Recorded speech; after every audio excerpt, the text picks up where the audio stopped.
Hola, muy buenos días. Mi nombre es Franco Chirino y en esta presentación vamos a analizar la obra Tratado de los Delitos y las Penas, escrita por Cesare Beccaria, vinculándola principalmente con los contenidos que hemos estudiado en teoría de la redacción penal. Además de revisar las principales ideas desarrolladas por el autor, vamos a profundizar particularmente en el capítulo 27, denominado Dulzura de las Penas, porque considero, en lo particular, que permite establecer una relación directa con los conceptos que hemos estado estudiando, como los fines de la pena, la prevención, la proporcionalidad, el principio de la humanidad y la determinación jurídica de la pena. Finalmente, aplicaré estas ideas en un análisis de un caso penal chileno concreto correspondiente al caso de la muerte de la subinspectora de la PDI, Valeria Vivanco.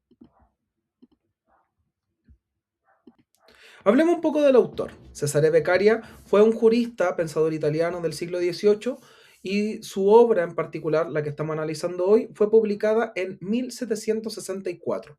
La edición que yo utilicé en particular es una adaptación más moderna, publicada en el 2015, con una versión que alcanza un total de 47 capítulos. Lo importante es entender que Beccaria escribe en un contexto en el que el sistema penal se caracteriza por penas extremadamente severas, procedimientos inquisitivos, torturas y una amplia discrecionalidad a la hora de las autoridades.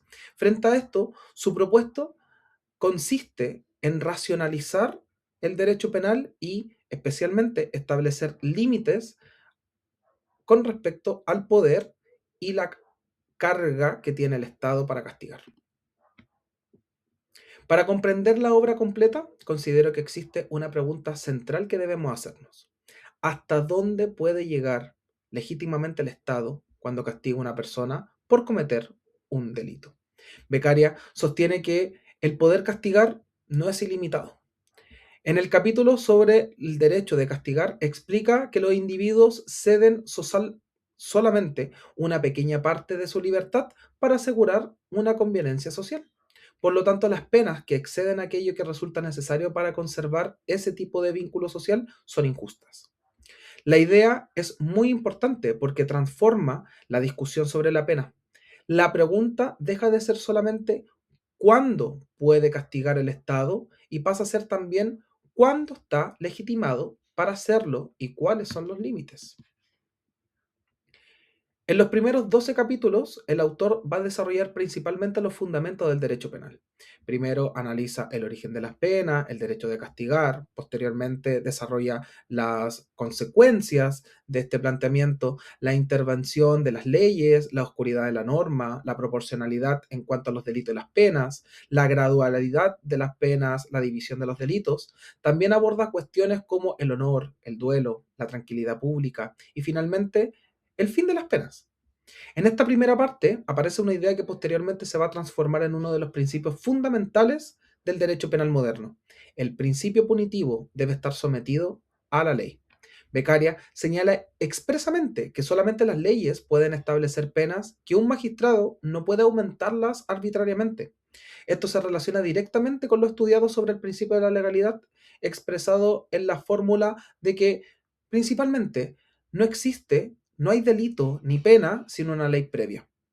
Nuestros apuntes también señalan el artículo 18 del Código Penal, que establece que ningún delito puede castigarse con una pena distinta a aquella establecida por una ley promulgada con anterioridad, salvo la aplicación de una ley posterior más favorable.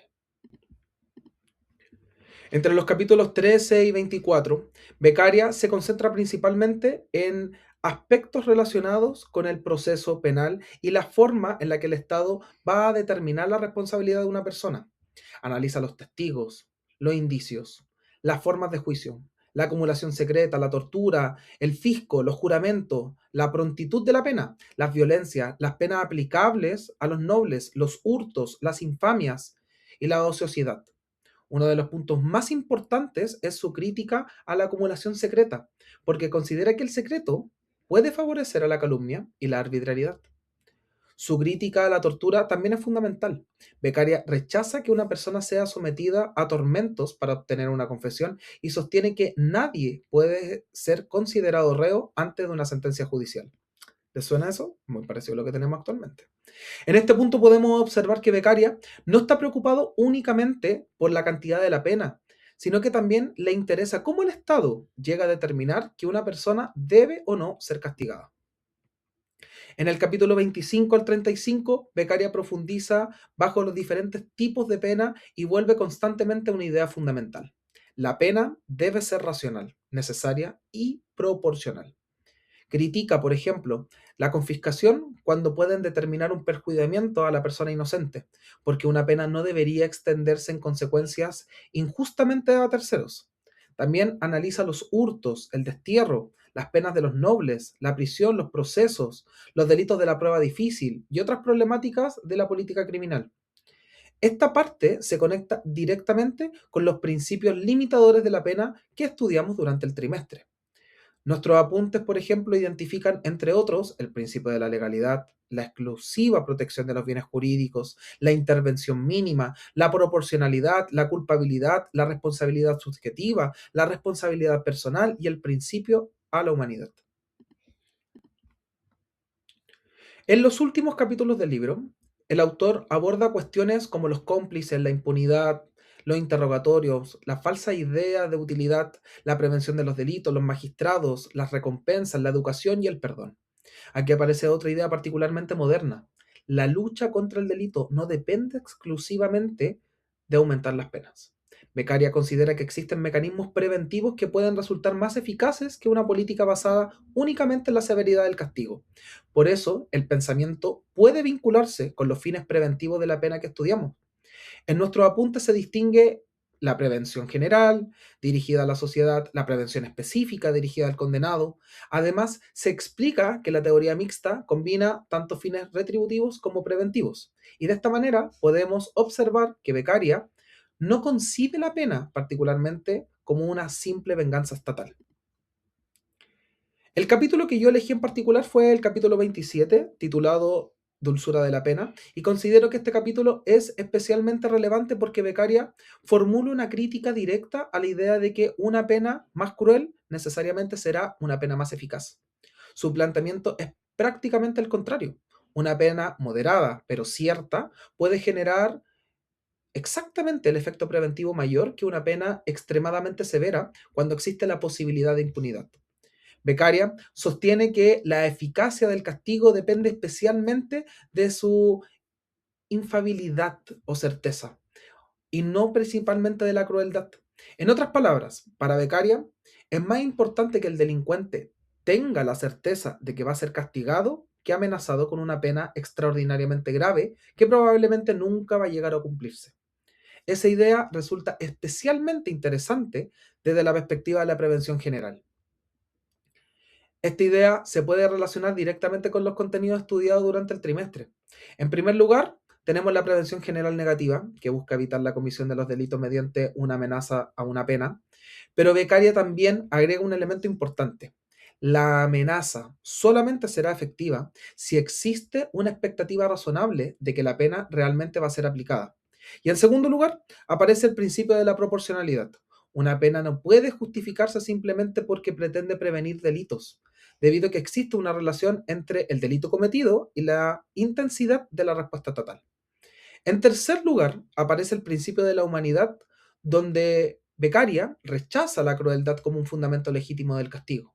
Y finalmente aparece la idea en el que el sistema penal debe establecer límites del poder estatal. Por eso considero que el pensamiento del autor se puede resumir en cuatro conceptos fundamentales: la legalidad, la proporcionalidad, la humanidad y la certeza de la pena. Esta discusión también se relaciona de una forma actual al determinar la pena de Chile. Nuestros apuntes explican que existe una primera etapa de determinación legal de la pena y posteriormente una etapa de determinación judicial. En esta segunda etapa adquiere la importancia las circunstancias tanto atenuantes como agravantes. Por ejemplo, en el artículo 67 del Código Penal, establece distintas reglas dependiendo si concurren o no circunstancias modificatorias, incluyendo la posibilidad de aplicar una pena en su mínimo o en su máximo, y en determinados casos subir o bajar grados. Posteriormente, el artículo 69 permite al tribunal determinar la pena exacta dentro del grado correspondiente, considerando el número de las entidades circunstanciales modificadoras y de mayor o menor extensión del mal producido. Por lo tanto, podemos establecer una relación entre la racionalidad de la pena que propone Beccaria y las reglas actuales que buscan limitar y fundamentar la individualización judicial del castigo.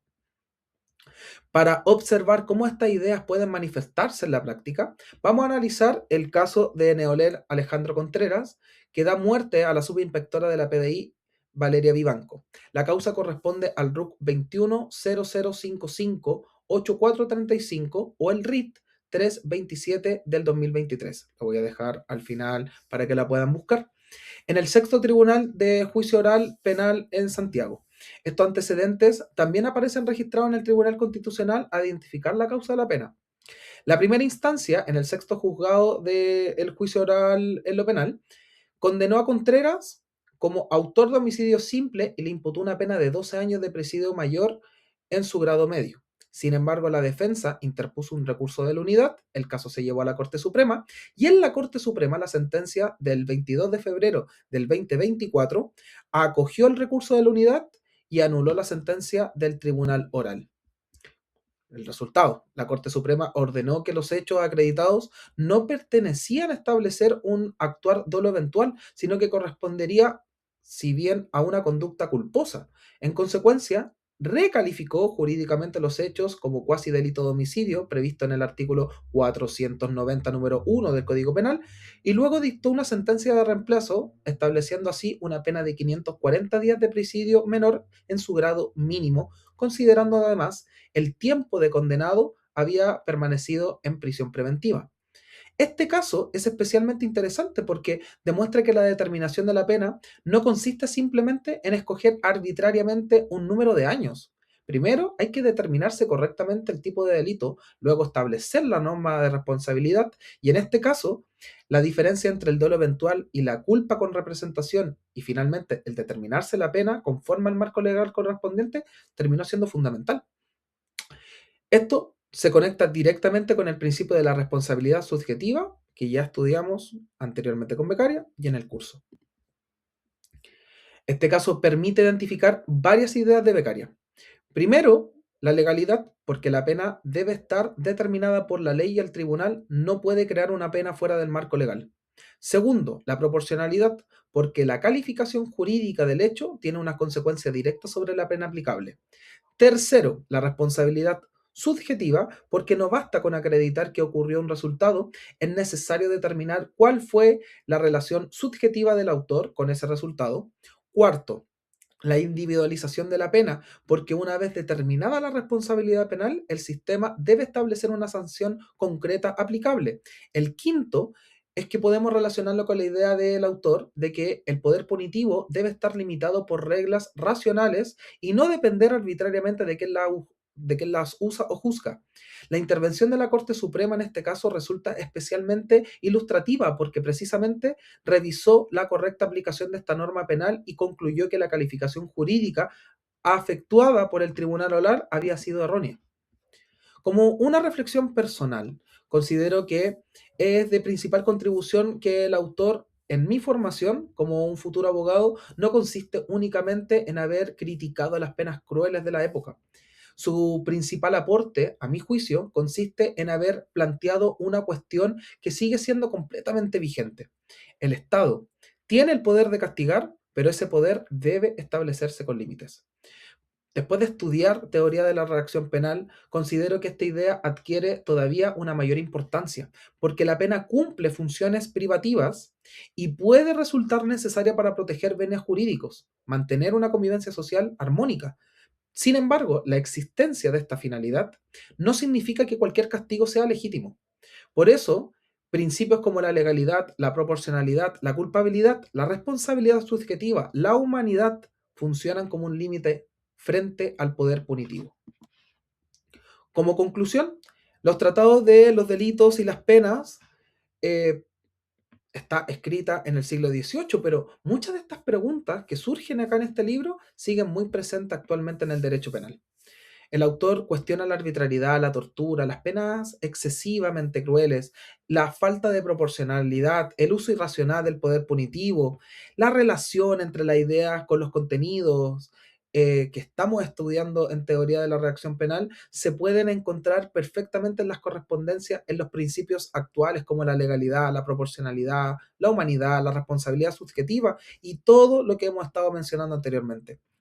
Finalmente, en el caso de la subsecretaria, de la sub-PDI, disculpen, Vivanco, demuestra que estos conceptos no pertenecen solamente al plano teórico. La calificación jurídica de esta conducta, la determinación de la responsabilidad subjetiva y la individualización de la pena tienen consecuencias concretas en la libertad de una persona, de un individuo. Por eso considero que la enseñanza más importante que tiene el autor para el futuro como abogado es que la justicia penal no consiste solamente en castigar al responsable, sino que también de garantizar que el Estado castigue de manera legal, racional y proporcional, respetando siempre los límites del propio derecho. Muchas gracias. Finalmente, les dejo acá en pantalla la bibliografía que utilicé.